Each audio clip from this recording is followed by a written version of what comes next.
வீட்டில் சாப்பாடு மீதியாக இருக்குது அப்படின்னா தூக்கி போடாமல் டக்குன்னு ஒரு எக் ரைஸ் எல்லாம் எப்படி செய்யுதுன்னு பார்க்கலாம் வாங்க.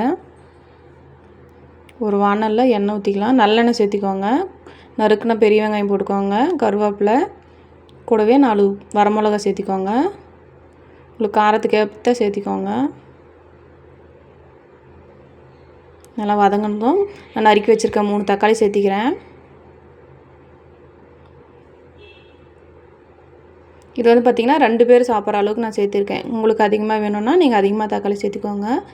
கூட மஞ்சள் போட்டுக்கலாம். சால்ட்டு போட்டுக்கோங்க. கல் உப்பு போட்டிங்க அப்படின்னா கரையாது.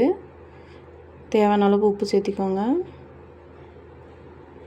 நல்லா தக்காளி வதங்கி வந்துச்சு பாருங்கள். இந்த டைமில் முட்டை சேர்த்திக்கலாம். நான் 3 முட்டை சேர்த்திருக்கேன்.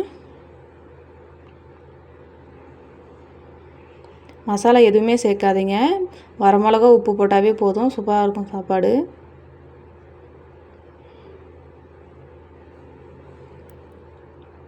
நல்லா அடி பிடிக்காத அளவுக்கு சிம்மில் வச்சு கிண்டி விட்டுக்கோங்க. நல்லா முட்டை வெந்து வர வரையும் வதக்கி விட்டுக்கோங்க. லைட்டாக வெந்து வருது பாருங்கள். அடி பிடிக்கும். அடி பிடிக்காத அளவுக்கு நல்லா கிண்டி விட்டுட்டே இருங்க.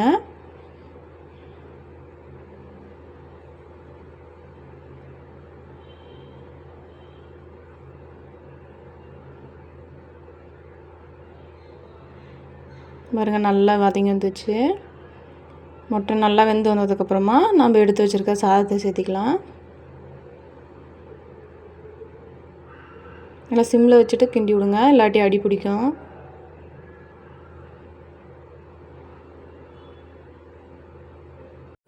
என்ன வெரைட்டி ரைஸ் செஞ்சாலுமே நீங்கள் வந்து நல்லெண்ணெய் சமைச்சு பாருங்கள், நல்லாயிருக்கும். அவ்வளோதாங்க, ரெடி ஆகிடுச்சு. டக்குன்னு 5 நிமிஷத்தில் சமைச்சு முடிச்சிடலாம். இதுக்காக நீங்கள் கடையில் போய் வாங்கி சாப்பிடணுன்னு அவசியம் இல்லை. செஞ்சு பார்த்துட்டு எப்படி இருக்குன்னு கமெண்ட்டில் சொல்லுங்கள்.